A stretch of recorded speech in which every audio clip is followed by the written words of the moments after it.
আসসালামু আলাইকুম সম্মানিত ভিউয়ার্স। তো আজকে আমরা এখানে একটি মসজিদের ফ্লোরের কাজ শেষ করলাম। আজকে ফ্লোর নিয়ে আপনাদের সাথে A to Z বিস্তারিত আলাপ করব। এই টাইলসের কোয়ালিটি সম্পর্কে এবং এই টাইলস কত টাকা স্কোয়ার ফিট, কিরকম কোয়ালিটি, মসজিদের জন্য বেস্ট একটা টাইলস, এটা নিয়ে আজকে আপনাদের সাথে মূল বিস্তারিত আলাপ করব।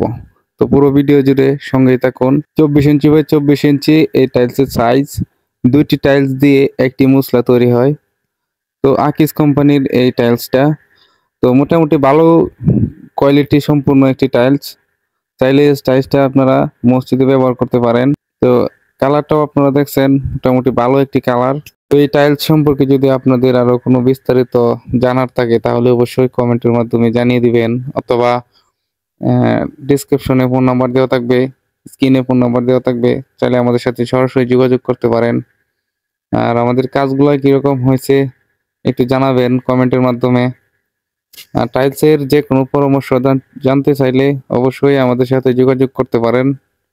আর আমরা বাংলাদেশের সব জায়গায় গিয়ে টাইলসের কাজ করে থাকি, চাইলে আমাদেরকে দিয়ে টাইলসের কাজ করাতে পারেন।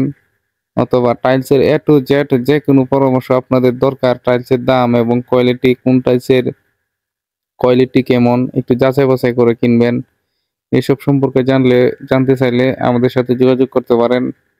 আর আরেকটা রিকোয়েস্ট আপনাদের কাছে, যেখান থেকে ভিডিওটা দেখতেছেন অবশ্যই আমার চ্যানেলটি সাবস্ক্রাইব করে রাখবেন। টাইলসের নিত্য নতুন ভিডিও প্রতিদিনই আপলোড করা হয় এবং আমরা বিভিন্ন ডিজাইনের কাজ করে থাকি।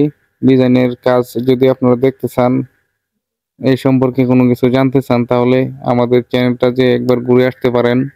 একটি রুম টাইলস করতে কত টাকা খরচ হয়, একটি বাথরুম টাইলস করতে কত টাকা খরচ হয়, কতটুক বালু লাগবে, কতটুক সিমেন্ট লাগবে, A to Z বিস্তারিত আপনারা জানতে পারেন, অথবা কমেন্টের মাধ্যমে জানিয়ে দিতে পারেন। আর টাইলস করার পর আপনাদেরকে একটা কথা বলে রাখি, এই যে দেখতেছেন আমরা এখানে আমাদের সুবিধার্থে কাদা মাটি দিয়ে একবারে একটা বাঁধ তৈরি করতেছি। এই জায়গায় একটা বাঁধ দিয়ে রাখবো, পানি আপনার 1 ইঞ্চি বা 2 ইঞ্চি পানি বাজায় রাখবো টাইলস লাগানোর একদিন পর, যাতে পুরোপুরি ভাবে টাইলস গুলা পানিতে ভিজে থাকে আর কি। তাহলে আপনার বারবার পানি দিতে হবে না, আর পানি দেওয়া নিয়ে কোনো সন্দেহ থাকবে না। এইভাবে যদি আমরা পানি বাজায় রাখি টাইলসের উপর, তাহলে মাত্র 48 ঘন্টা পানি বাজায় রাখলেই এনাফ, টাইলস গুলো পুরোপুরি ভাবে পানি খাওয়া হয়ে যাবে। তো এটা আমরা মসজিদের কাজ যেহেতু আমরা এই দেরি করতেছি না আর কি, যার কারণে এরকম বাদ দিয়ে পানিটা বাজায় রাখতেছি, যাতে 2 দিন পরে আমরা আবার ফিনিশিংটা দিয়ে দিতে পারি। আর টাইলস করার পরে আপনারা এই জিনিসটা মাথায় রাখবেন, টাইলস লাগানোর পর প্রচুর পরিমাণে পানি খাওয়াতে হবে টাইলসের উপরে। ওয়ালেরটা ওয়ালে ভিজাই দিবেন, ফ্লোরেরটা যদি সম্ভব হয় আমাদের মতো এভাবে বাদ দিয়ে পানি আটকায় রাখবেন, তাহলে খুব ভালো হয়। কারণ বালু সিমেন্টের যে কাজটাই আপনি করেন, পানি খাওয়ানোটা খুবই জরুরি। টাইলসের উপর যত পানি দিবেন টাইলস বসানোর পর ততই শক্ত হবে। অনেক জায়গায় আপনারা দেখে থাকবেন টাইলস কুলে কুলে পড়ে গেছে, কিন্তু বালুটা আপনার ওয়ালে লাগে আছে। মানে ওয়াল থেকে বালু পড়বে না, কিন্তু টাইলস পড়ে যাবে। এটার মূল কারণই হচ্ছে টাইলসের উপর পানি খাওয়ানো হয় না ভালোভাবে। তো আপনারা এই বিষয়টা খুব ভালোভাবে লক্ষ্য করবেন। টাইলসের উপর খুব ভালোভাবে পানি খাওয়ানোর চেষ্টা করবেন। আর এটা আমরা একটা মসজিদের কাজ শেষ করলাম। এই যে আপনারা নামটা দেখুন, এটা আমাদের গ্রামেরই একটা মসজিদ।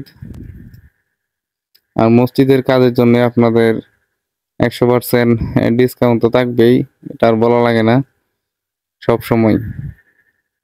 আর যারা মসজিদের কাজ করান, অনেক জায়গায় দেখছি আমি যে পানি দেওয়ার মতো দায়িত্ববান সেরকম লোক থাকে না। তো কেউ অবহেলা করবেন না, টাইলসের উপর খুব ভালোভাবে পানি দিতে হবে, কিন্তু এটা ইম্পর্টেন্ট খুবই। আর অবশেষে যারা ভিডিওটা দেখতেছেন, যারা এখনো আমার চ্যানেলটা সাবস্ক্রাইব করেন নাই, রিকোয়েস্ট থাকবে আপনারা আমার চ্যানেলটা অবশ্যই সাবস্ক্রাইব করে রাখবেন। কারণ আপনারা যদি একটু সাপোর্ট করেন, তাহলে টাইলসের খুঁটিনাটি বিষয় যা আছে A to Z বিস্তারিত আলাপ নিয়ে আপনাদের সামনে হাজির হই। ভালো লাগে যদি ভিডিওতে ভিউ আসে, সাবস্ক্রাইব আসে, তাহলে বোঝা যায় যে দর্শকরা ভিডিও দেখতাছে। এরকম আরকি একটু মোটিভেট হই। যাই হোক, এতক্ষণ ভিডিওটা দেখার জন্য আপনাদেরকে অসংখ্য ধন্যবাদ। সবাই ভালো থাকবেন, সুস্থ থাকবেন। আল্লাহ হাফেজ।